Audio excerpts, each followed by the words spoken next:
Gracias, estimados suscriptores de verdadesyrumores.com por estar de nuevo con nosotros en otro episodio de Contrastes. El plan de Nicolás Maduro y Manuel Rosales, que busca implosionar la primaria presidencial, entró en una nueva fase. Todo indica que la renuncia de la vicepresidenta de la Comisión Nacional de Primarias, María Carolina Uzcategui, obedece a la estrategia macabra que pretende impedir que los ciudadanos elijan a la candidata o al candidato presidencial de unidad. Frente a esta estrategia, el resto de los integrantes de la Comisión Nacional de Primarias debe actuar con firmeza e inteligencia. Doblegarse ante las pretensiones de Maduro y Rosales no puede ser una opción. De esta primaria no solo depende la designación de una abanderada o abanderado de la unidad opositora, sino también la urgente y necesaria renovación del liderazgo en la lucha de la oposición. La Venezuela democrática exige enfrentar con decisión cada una de las acciones de quienes son enemigos de la primaria. Lo lamentable es que Manuel Rosales esté del lado del oficialismo en esta estrategia. La historia lo juzgará con mucha fuerza porque no está apostando al éxito del país, sino a la victoria del chavismo.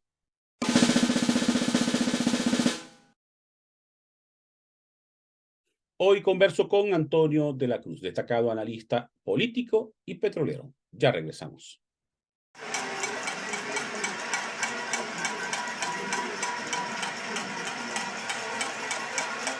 Independencia y pluralidad son parte esencial de los medios de comunicación.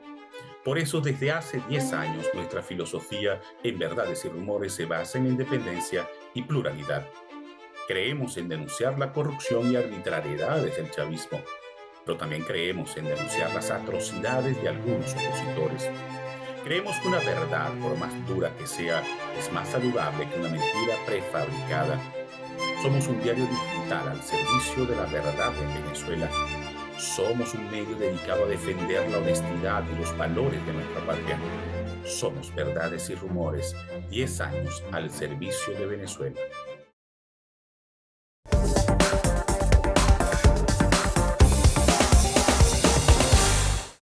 Hoy converso con un amigo, Antonio de la Cruz, analista político y además experto petrolero, y un amplio conocedor de la situación venezolana, a pesar de que tiene muchos años viviendo en el exterior. Antonio, muchísimas gracias por haber aceptado la invitación a participar en Contrastes. Muchas gracias, Darwin, por la invitación. Siempre es un placer estar contigo y con tu audiencia. Antonio, este programa se graba el día jueves a las 7 de la noche, hora de Venezuela, y 24 horas antes, María Carolina Uzcategui, quien para el momento era vicepresidenta de la Comisión Nacional de Primarias, renuncia a su cargo. ¿Cuál es tu evaluación de esa renuncia? Cuando uno, después que ha recogido toda la información que ha salido, ¿no? Y en la que ella estaba convencida de que el proceso iba en buen camino y que hay unos audios que se han escuchado donde ella participó en algunas reuniones, mítines, y se escuchaba muy entusiasmada en términos del proceso como tal de las primarias. Y toma una decisión como la de hoy.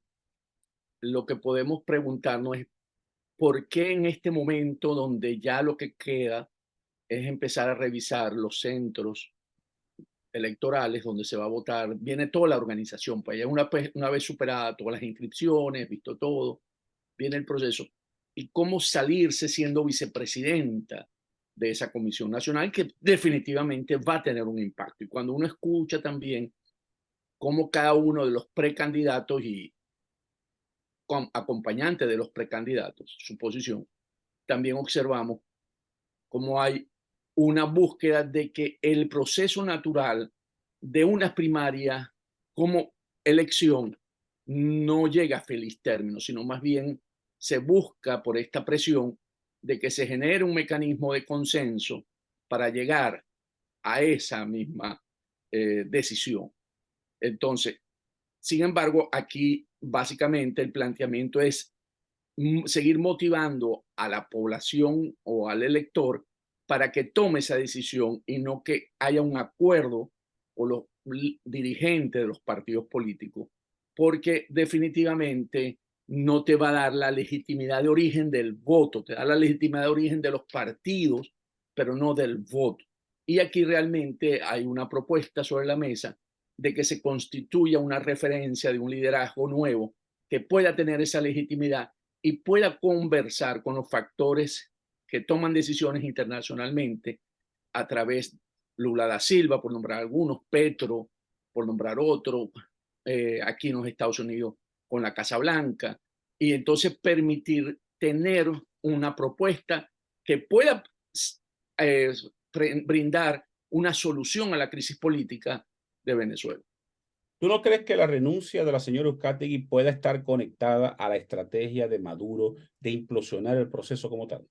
Totalmente. Lo que digo, cuando uno llega a esto, a lo mejor no lo dije tan directamente como vos, es busca realmente introducirle ruido a esa primaria para ver si se desgasta y empezar a generar contradicciones internas, porque el mismo tuit de Enrique Capriles es un tuit que dice y no dice, no es totalmente definitivo en eso, ¿no? No tienen la misma posición de Guanipa, que es muy contundente en su TikTok o su video que pasó, o su tweet, ¿verdad? En la que hace una posición firme. En el caso de Enrique Capriles, que mucha gente hoy vincula a María Carolina, se ve como que sí hay una intencionalidad de generar eso que hablamos, de buscar una solución más por consenso y debilitar la búsqueda de un candidato por el voto popular. ¿Cómo evalúas hasta ahora la organización de la primaria? La primaria ha ido progresivamente mostrando que va a conseguir su objetivo progresivamente. O sea, ha tenido situaciones en las que ha tenido, por ejemplo, tuvo que dar un día más para que los precandidatos se inscribieran, cosa que, si recordamos, Acción Democrática protestó. Henry Ramos Alup dijo que no, que eso tenía un compromiso y tenía una fecha. Entonces, y sin embargo, dieron un día para aquellos candidatos como Enrique Capriles y el mismo Manuel Rosales tomaran la decisión definitiva. Y bueno, ahí se decantó, ¿no? Manuel Rosales nombró un sustituto y Capriles sí entró, vamos a ponerlo así, cuadró como cuando los caballos se metían, acordemos la carrera de caballos, cuadraba, ¿no? Que se salía y se metía y al final cuadraba. Capriles cuadró. Pero, y en ese sentido han ido consiguiendo poco a poco. Y aquí la labor de Casals ha sido bastante coherente, ha sido un hombre que ha llevado poco a poco, llega a consenso, convoca a la gente. Y yo creo que para el momento que vivimos, yo le daría una calificación del 1 a 20, por lo menos entre 17 y 18. Ahora, ¿tú no crees que se tardaron mucho esperando al Consejo Nacional Electoral para tomar la decisión si el proceso sería con el sistema del poder electoral o de forma manual? Esa fue una decisión que sí es cierto que le dieron mucha larga para llegar a tener el apoyo del Consejo Nacional Electoral, porque había diferencias dentro de los factores políticos internos de una parte que no quería y que el mismo que tenía el consenso del votante de que no querían la intervención del Consejo Nacional Electoral, y otro grupo que sí quería, otra parte que sí quería que participara, porque montar una primaria sin ese apoyo implica todo lo que estamos viendo en términos de centros electorales, en términos de apoyo en cuanto al registro electoral, y que eso va a consumir y va a tomar tiempo. Ya en términos de centros electorales, que no lo van a tener los colegios y los liceos, que podrían haber sido utilizados, está teniendo dificultades porque, por ejemplo, se planteó que poder usar parte de las iglesias y la iglesia salió diciendo que no lo va a prestar y están teniendo algunas situaciones difíciles para conseguir los lugares donde la gente pueda ejercer el voto. Entonces creo que para evitarse esos riesgos más adelante, quisieron, y al final fue como lo dijiste, el régimen de Maduro le saboteó esa parte porque sabía que si tenía el vestigio de un consejo, se usaba un Consejo Nacional Electoral y validaban eso, tenía mayor legitimidad todavía esa votación y que iba a ser difícil para el resto de los candidatos, como Manuel Rosales, el mismo, para los que no, el mismo Conde del Guácharo, salirse porque era una primaria organizada, si queremos decir, con los elementos necesarios del madurismo. Ahora, ¿tú crees que el chavismo se va a quedar tranquilo ya con lo que ha hecho o vienen nuevas acciones contra la primaria? No, definitivamente Maduro y su entorno, Jorge Rodríguez y, ¿cómo se llama? Y Diosdado Cabello, definitivamente ellos van a poner todas las dificultades necesarias para que la primaria no se dé. Porque definitivamente ganando, como se ven las encuestas hoy, el triunfo de María Corina ganando esa primaria con el margen de votos que tiene hoy de 30, 40 puntos, para ellos es muy difícil porque tiene una legitimidad muy alta y va a tener un liderazgo sobre la oposición. Esa funcional del G3, ¿verdad? O del G4, en la que ella va a ser la referencia del liderazgo para el país y para fuera del país, y pasarían, por ejemplo, esa plataforma unitaria que se reúne con la parte del madurismo, no tendría ya la legitimidad frente a una candidatura que pueda tener el respaldo de María Corina. Tendrían que buscar un nuevo mecanismo para esas negociaciones. Y en ese sentido, ellos están conscientes, el régimen, de que no es una opción el llegar hasta la primaria. Sin embargo, aquí tienen que buscar mecanismos internos de implosión, porque cuando uno evalúa que si puede, que sería para mí la última instancia, tomar la decisión a través del TCJ, y de hecho, él tampoco tuvo respuesta. Este señor que fue a ver, no le dieron respuesta, no me acuerdo ahorita el apellido, si te acuerdas, me lo decís. Luis Ratti. Ratti, correcto, Ratti. Ratti no tuvo tampoco respuesta. Dijo que iba a ir hoy y no hubo respuesta. Porque para mí ese va a ser si ellos necesitan agotar su último recurso, va a ser ese.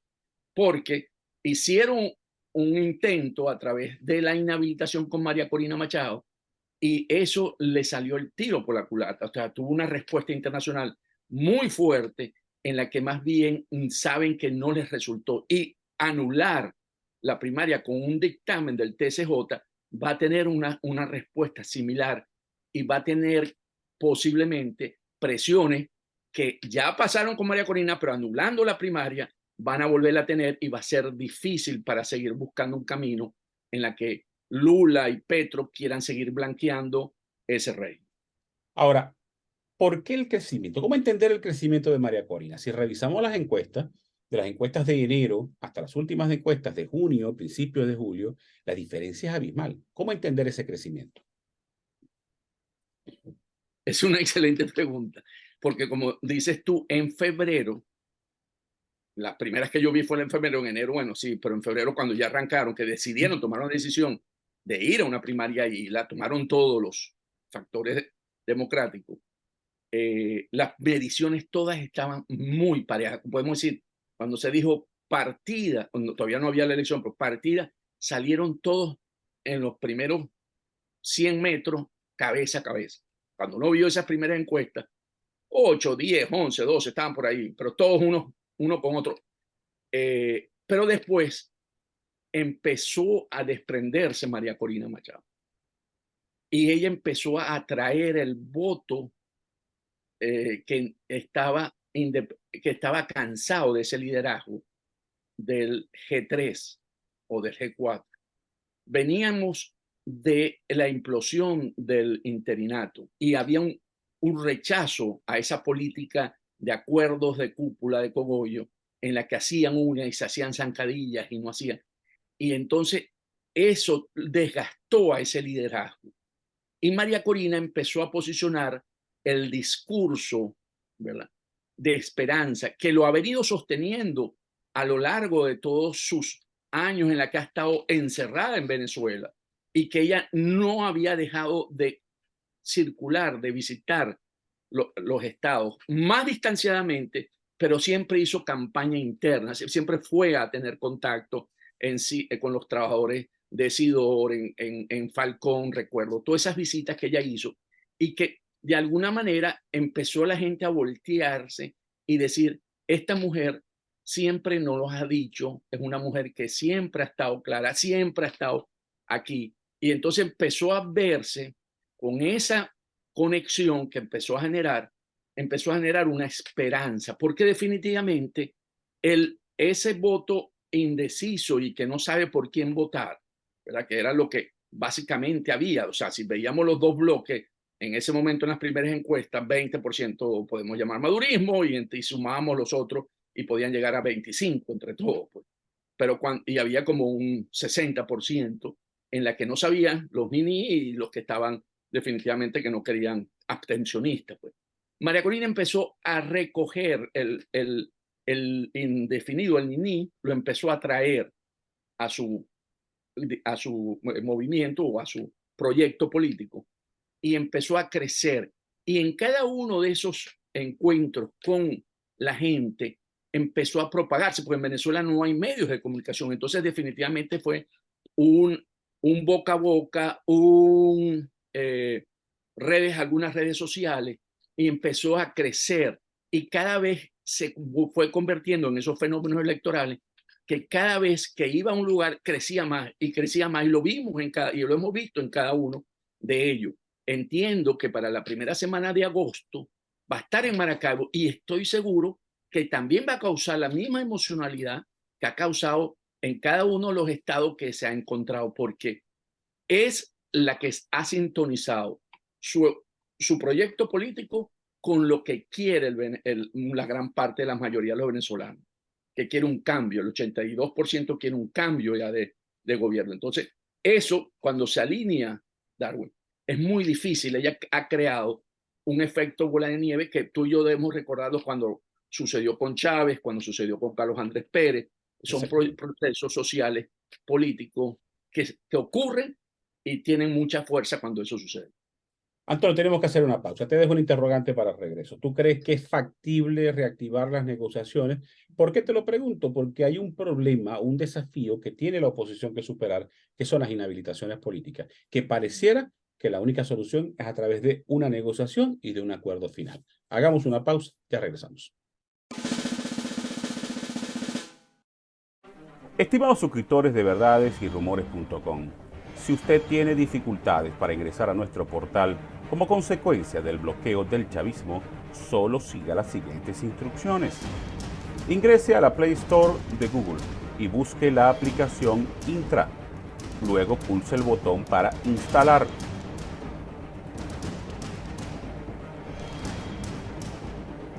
Una vez instalada, pulse el botón Abrir y siga las explicaciones que le da la misma aplicación. Una vez Intra esté activa, usted podrá ingresar sin problemas a Verdades y Rumores.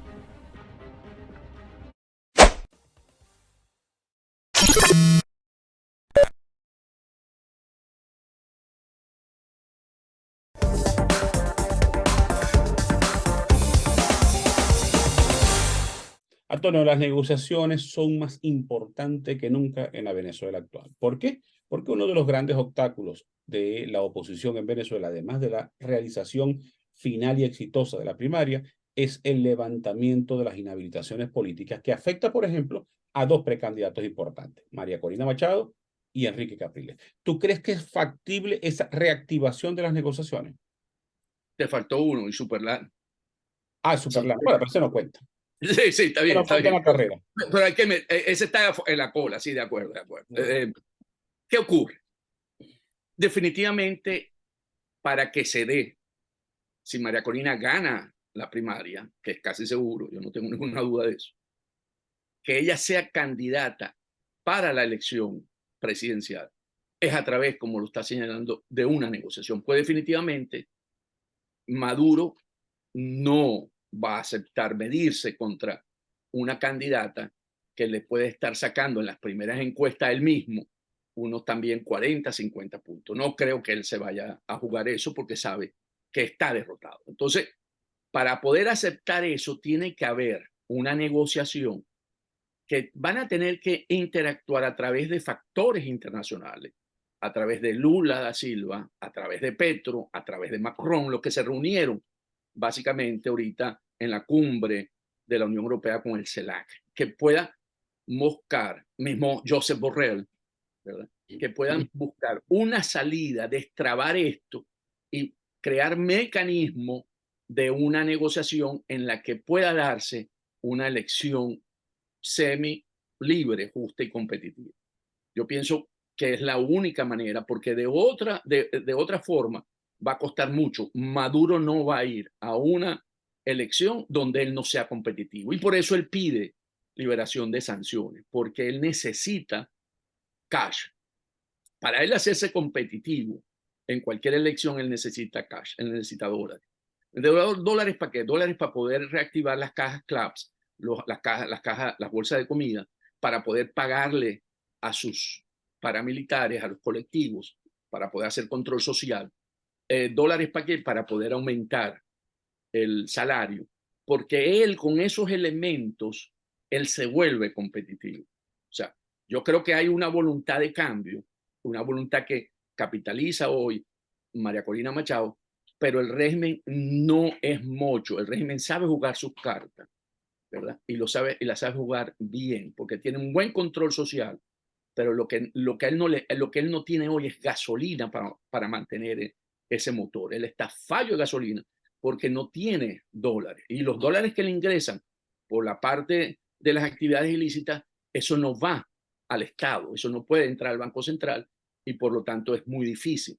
Entonces, él necesita ingresos y por eso salen al unísono y han puesto a todos los que están alineados con él a decir a Fede Cámara, Manuel Rosales, a gente de algunas encuestadoras, a decir que en Venezuela que él necesita que le levante las sanciones. Entonces, aquí hay que ver cómo jugar hasta ahora esa negociación, porque Maduro ha tomado ventajas de la buena fe que ha tenido los Estados Unidos cuando le ha dado incentivo y él no ha hecho absolutamente nada para mostrar buena voluntad en términos de cambiar, de ceder ante, por ejemplo, presos políticos, inhabilitaciones, todo lo que ha hecho. Y entonces él quiere, quítame sanciones, pero no hay voluntad para la parte de las elecciones presidenciales. Entonces aquí hay ya un juego político que van a tener que negociar. Y creo que aquí los factores claves son, vuelvo a decir, los amigos de él en términos de buscar una solución que pueda satisfacer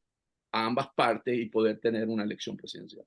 Ahora, ¿tú crees que si Maduro logra un acuerdo, en el marco de un acuerdo, una flexibilización de las sanciones y recibe dinero, bien sea los 3.000 millones de dólares que están comprometidos en aquel fondo social que se firmó a finales del año pasado y más recursos a través de la flexibilización de las sanciones, él pudiera jugarse la carta de no hacer las elecciones en el 2024, sino en el 2025 para tratar de recuperar la economía y su fortaleza?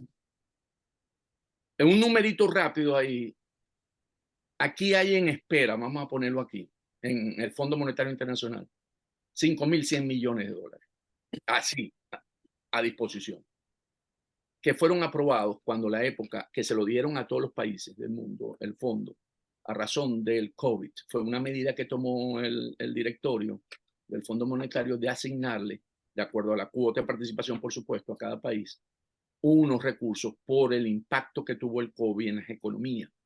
Y eso no tiene que hacer programa ni nada, porque un día conversamos, no, eso no tiene que hacer un programa económico ni nada, eso están ahí. Que no se lo han otorgado a Maduro porque no es reconocido como presidente. Entonces, en esa situación decidieron no tenerlos congelados. Si a él en algún momento se da una situación como esta, él tendría ahí 5.100. Un numerito que saqué rápido por ahí que él necesita para poder más o menos volver a vivir aquel sueño, entre comillas, de que Venezuela se arregló, está alrededor de unos 1.500 millones de dólares mensuales. Necesitamos entre unos 1.500 millones mensuales para poder tener un efecto dentro de la economía. Si tenemos 5.100, vamos a poner 5.000, ¿ok? Y que pueda empezarlo a ver, vamos a suponerlo en el 24. Entonces, y más o menos le genera los ingresos por exportaciones petroleras alrededor de ese monto, unos 500, 600 millones de dólares. Él tendría una manera de poder jugar. Entonces podríamos estar viendo una elección, porque él tiene que esperar que el efecto se sienta, por supuesto, no va a ser inmediato. Claro. Podríamos estar viendo una elección normal entre finales del primer semestre o en la normal a finales de diciembre, que es lo que se estila, lo que se usa. Y vuelvo a insistir, eso lo hace competitivo como candidato. Yo no lo veo derrotado. O sea, con platica, yo no veo derrotado. No es que la tenemos facilita porque él va a montar, ahí va a correr en esa candidatura Erconde. ¿Ok?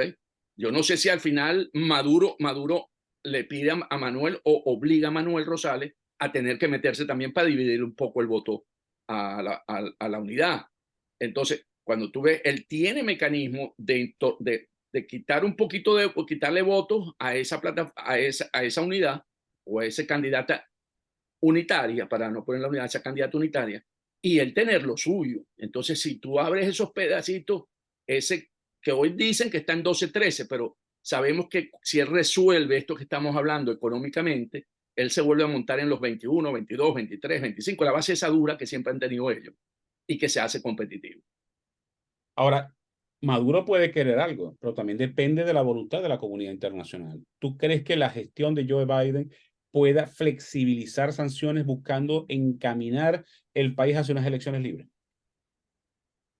Yo creo que sí, porque se quiere resolver la crisis en Venezuela. Supuestamente creen aquí en la Casa Blanca que la gran migración de los venezolanos se debe a no haber condiciones económicas y que, por supuesto, con una elección que pueda verse, que sea semi, vuelvo a decir semi, no va a ser libre, justa, completa, no, semi, que puedan haber unos factores, ellos estarían buscando, pero Maduro tiene que mostrar voluntad, no puede ser que siga sosteniendo, flexibilízame y no muestra ninguna voluntad. Si él no muestra voluntad, esto se convierte en el escenario de Nicaragua. ¿Okay? Viene todo el proceso de que él tiene que cerrar Venezuela, aislar a los candidatos, sacarse los candidatos del camino y cerrarse nuevamente. Entonces, él está en ese dilema. Me vuelvo Nicaragua 2 o busco una salida porque un Nicaragua 2 tampoco le sirve ni a Brasil ni a Colombia. Porque Brasil básicamente ahorita tiene la vista nuevamente puesta en Venezuela y le está pidiendo a todas sus empresas que vayan nuevamente a buscar oportunidades en Venezuela para darle primero un impulso a la economía venezolana y después también porque, bueno, esos son los negocios, sabemos cómo Lula maneja eso y debemos recordar el caso de Odebrecht. No quiero decir que sea lo mismo, pero él maneja, su proyecto político está asociado a capitales brasileños. Entonces, si Venezuela está bloqueada, el sistema del dólar no lo puede usar, porque ¿cómo le van a pagar? ¿Le van a pagar que con rublos, con los rusos? No, entonces, para él necesita que de alguna manera, por eso él trata de blanquear y empezó a blanquear a Maduro, porque en ese proyecto él necesita que Venezuela pueda usar el sistema del dólar, pueda tener las compañías que puedan hacer negocios. Y en el caso de Petro, él puede llegar y tener, sí, una relación de la paz, porque para Petro es la paz total, pero mientras Maduro siga bloqueado, ¿verdad? En términos internacionales, esa paz total también tiene alguna manera, porque una vez con la paz total, lo que quiere Petro es básicamente ser la fuente de alimento de los venezolanos. Y que él, en el principio, cuando abrió las fronteras, él pensó que el intercambio comercial iba a ser 7.000, 8.000 millones a favor de Colombia en la balanza comercial, y resulta que no ha llegado ni a 800 millones. Entonces, él también está viendo que si hay una legitimidad de origen en una presidencia en Venezuela, se favorece también su proyecto político. Ahora, del lado del chavismo, sus aliados internacionales, esa coalición sufrió una reconfiguración porque Rusia está aislada producto de la guerra en Ucrania, no puede ser un actor importante en esta negociación, pero surgen Petro y Lula. ¿Cuál sería el papel de Lula y Petro en esto? ¿Tendrían algún peso para llevar, para conducir a Maduro a una negociación? Totalmente, yo creo que Petro y Lula van a tener, el contrapeso es Cuba, ¿ok? Por los cubanos van a tener que también buscar cómo tienen alguna solución dentro de esa salida, ¿no? Claro. Porque ellos dependen definitivamente de lo que en los crudos ¿cómo se llama? Y el fuel oil y la gasolina que se mandan desde Venezuela, definitivamente. Entonces, aquí viene una relación Petro-Lula-Cuba, porque aquí también hay que trabajar con Cuba, pero Cuba puede ser trabajar con Josep Borrell, con Europa, buscar unos mecanismos que asegure lo que Venezuela le ha venido suministrando, ver cómo poderse sacarle provecho, porque los cubanos ahí van a querer mantener su relación, su status quo, en caso de que no se dé un gobierno de Maduro, no repita. Entonces, aquí tendría que ver, ya hoy Rusia, pero esto no está en el juego como tú dices, Rusia está suministrando parte de ese crudo que Venezuela ha dejado de suministrar a Cuba, pero aquí tendría que Borrell, que sería la palanca que podría mover en Cuba, para buscar una solución. Y yo veo a Petro y a Lula como la palanca para ver dentro del contexto de que lo que mejor le conviene al madurismo es una elección y no cerrarse y volverse a Nicaragua. Y hay dos ejemplos que a mí me parece que podrían ver, que es España, con Pedro Sánchez, que a pesar de él usó las reglas, las herramientas del sistema y pierde la elección, pero gana el gobierno. Entonces, no, y había perdido todas las elecciones regionales por paliza y él convirtió en una posibilidad de opción a poder y no le tuvo miedo y ganó en términos de ser el gobierno, no en términos electorales. Y Erdogan en Turquía tenía una situación adversa también, no había sabido, no supo manejar el terremoto, tenía una crisis económica y él logró también de una manera política resolver la crisis. Entonces yo creo que hay procesos que muestran que sí se puede si tú tienes la voluntad política, pero si vas a actuar como un gorila, como un dictador, bueno, entonces se cierra. Pues. Y eso, en términos de la región, no le da juego ni a Lula ni a Petro y va a tener rechazo por los que son del socialismo democrático, como Chile, Pedro, Boric. Antonio, lamentablemente se nos agotó el tiempo. Te quiero dar de nuevo las gracias por haber aceptado la invitación.